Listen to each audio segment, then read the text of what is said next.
Hi, I'm Jay Choi, and this is my co-host, Nate Rasa, and welcome to the studio. Yo. Rush of ideas and just imagination and chaos. You know, you make things, you break things in the span of seconds just with your thoughts. Kinesthetic style, but only within the mind. Take a whole idea and deconstruct it and then rebuild it in a completely different way. Swimming in chaos. Welcome to I Just can't even with myself right now. Let's go. So, Nate, today we're going to be talking about something that Nate really wanted to talk about. Yeah, my favorite subject of all time. Of all time. Zombie apocalypse. Yes, scenario, survival, everything. Your plan, your strategy, your goal. Oh. I mean, do you want to throw down first of all is it a sci-fi based, magical based, or what's the source? Well, we don't know. How about that? We don't know this. We don't know. Okay. Should we run through a hypothetical scenario, or should we just explain what we would want to do instead? I would say both. Let's go through the scenario and then see how we kind of play with it. Because, oh wait, before you go, I actually do want to say this. I don't understand. People are like, oh well, zombie apocalypse. I might as well just die. Oh. That's postmodernist thinking. Yeah, it's no, I don't. What? I don't get. You don't just die. Yeah. Well, sometimes they're just it's part of the vibe. I don't know. Okay. Well, we're SP Doms, so that's survival? why I'm upset about it because it's But anyways. Yeah. Okay. So go. You start with our hypotheticals. Okay. Well, let's say, have you watched Train to Busan? I love Train to Busan. I like that movie because it's so corny, but it still makes me cry. It's so funny. And also, I don't like scary stuff, but it's funny scary. You know what I find hilarious in every movie is that there's always a character that just so happens to be really good at their job. Like the train in every master zombie movie. Yeah, there's always somebody who's willing to go beyond, and then they end up dying first. Yeah. So the clue here is don't give all of your skills out right away. Yeah. Right? Don't showcase. Exactly. You have to stay useful to people, so you have to give them little by little. Well, yeah, and the rules in Zombieland, don't be a hero. You don't yeah. Need to be. Don't be a hero. You see that girl being taken over by that couple zombies with her, their guts sticking out, and they're like, "Help me!" It's too late. Yeah, it's too. Also, it's always when it's too late that they go. I'm if you're they have the moral dilemma, and then it's too late, and then they try to help, and then they're like, "Go." Sorry, my Siri is talking to me. Shut up. Siri's no, I want to come in this. Yeah, I don't even know what I said to make her be like. But okay, here's another thing that doesn't make sense to me either is we do not put enough focus on keeping your sanity during situations like this. I feel like people give into the chaos way too quickly when really the mental health. Yeah, because you have to be prepared that yes, if it's a zombie situation, you might have to pull the trigger on your loved ones if they get infected. No one talks about it beforehand. The TE isn't set up. It's always in the moment you're no, oh my goodness, I really hope you were going to survive together. No, you didn't. Well, I mean, yeah, but they didn't even think about what they would do. You have to think of the option.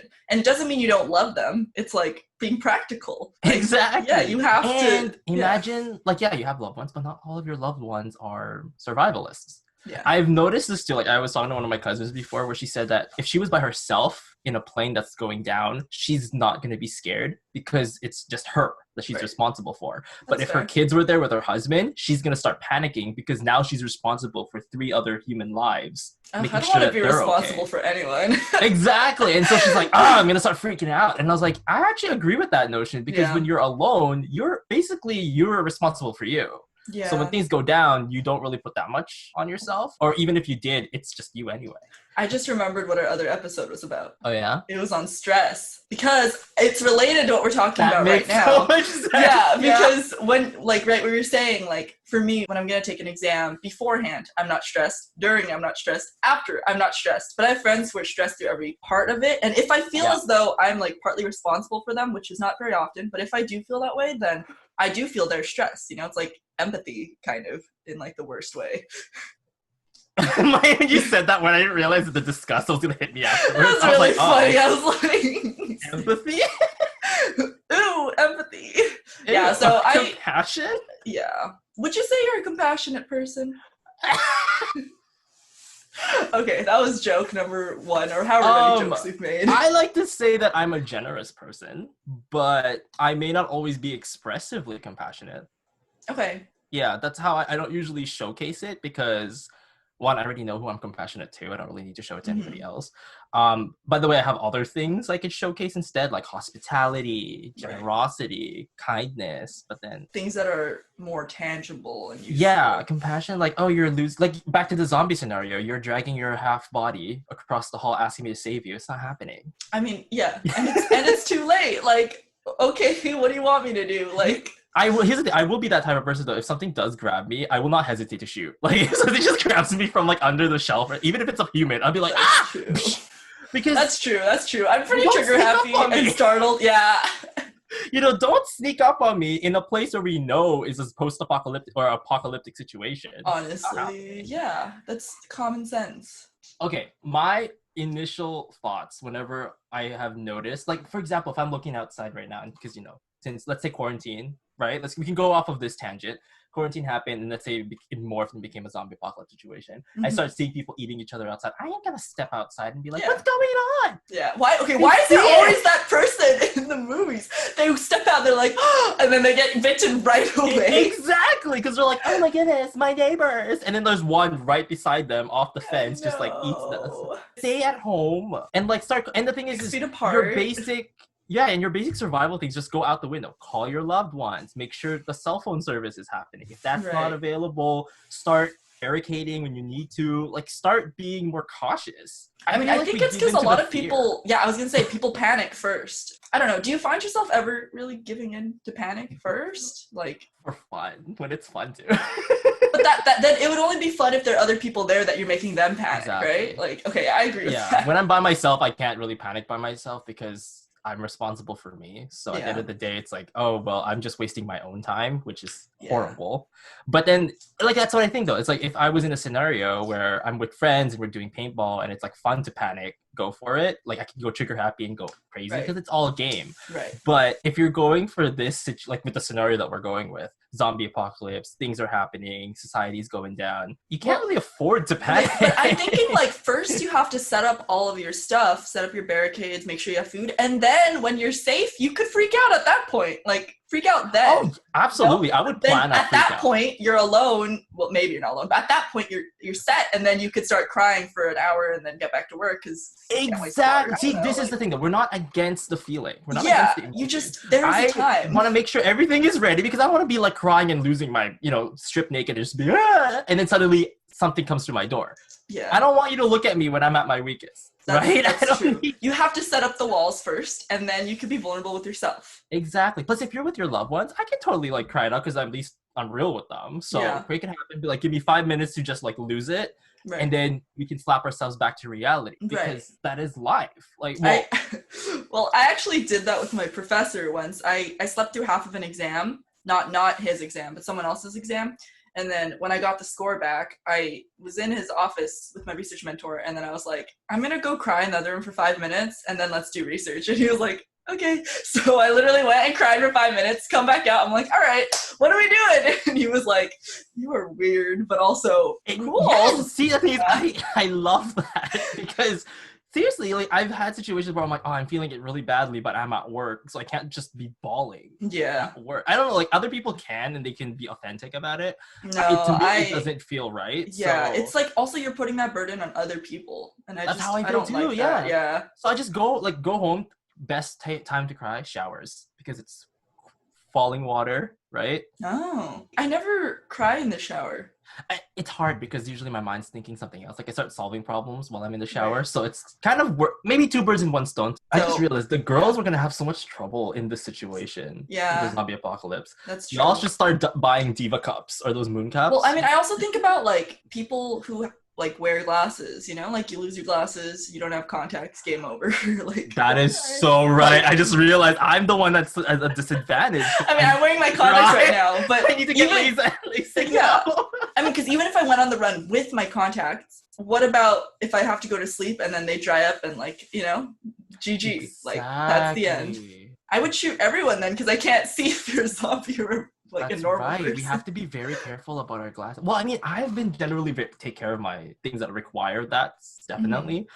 Oh, that would suck. But what if they like cracked? You know, that just like it's just Well, I game know how to over. fix Like it. that sucks. Like Oh, I've that's done, true. I've done That's repairs fair. for glasses, so Okay.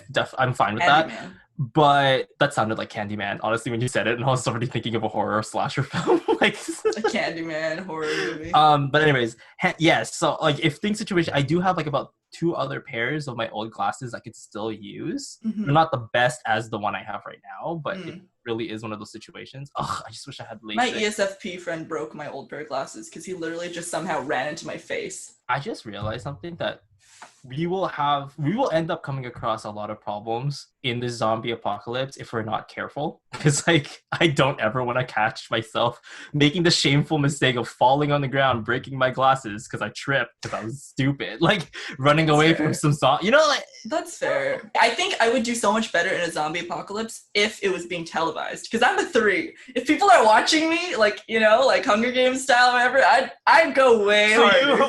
So if you were kidnapped and then you roofied and then you wake up in a battle royale style zombie apocalypse Call of Duty mod type of situation, I'd win.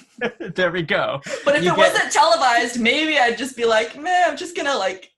Well, I would sit out, and then once they weed each other out, then I'd go in. But if it was televised, I'd go in from the beginning. I'm like, I'm gonna be the favorite. Like, I'm so eager on collecting resources constantly. Like, yeah. I'm so eager about that because I feel like the idea of looting other people's homes after they've been completely consumed by a zombie is so tempting. Well, I think it's funny too when someone relaxes because they think they're good from the zombies, but they don't remember that like we're also their enemies. Yeah, well, I mean, I always have to make sure that the people I'm around will not dive and drown in their psychological torment, that they turn into psychos, because you know how mental breakdowns is a thing. And I know, it's a thing. People aren't paying attention enough to their mental state. So when that happens, then like to me they become a liability because it becomes an issue now. Like, oh, well, now you're an issue. So I have to get rid of you, basically. Right.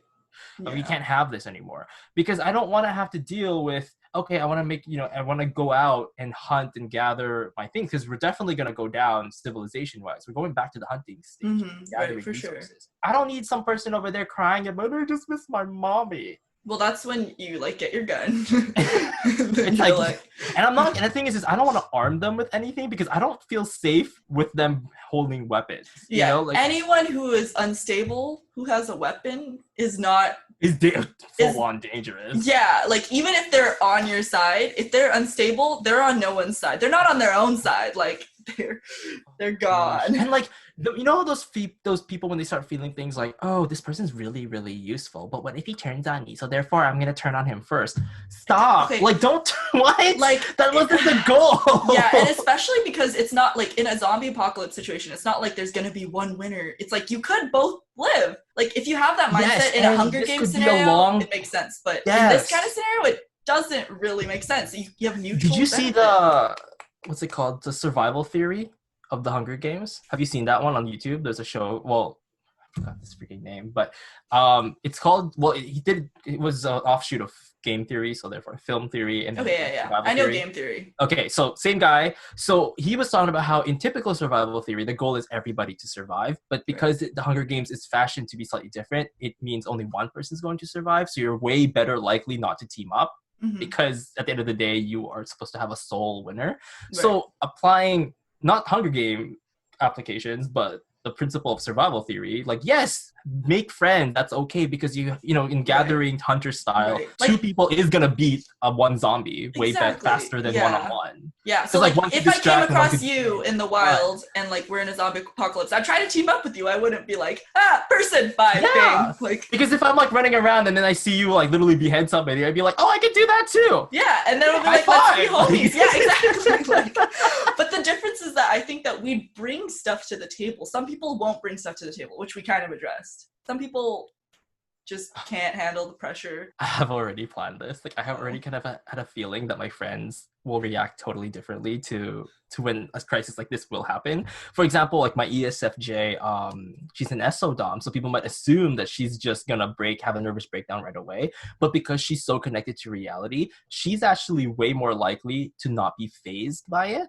Plus, as a 2, like a core 2, her need is to be helpful. Now that everybody's panicking and everyone's losing their mind, she becomes the best teacher, right? So amazing. You need somebody like that who'll be like, suddenly she turns into a nurse in that situation. So she'll be completely hospitable, making the house full SI, so you can at least take a break from the stress of the outside world. So you have that sanity being maintained by this person. Then you have her husband, who's a sexual 6. He might go down as panicky, but he's also an ESTP. Okay. Yeah, So, then he could do the shooting.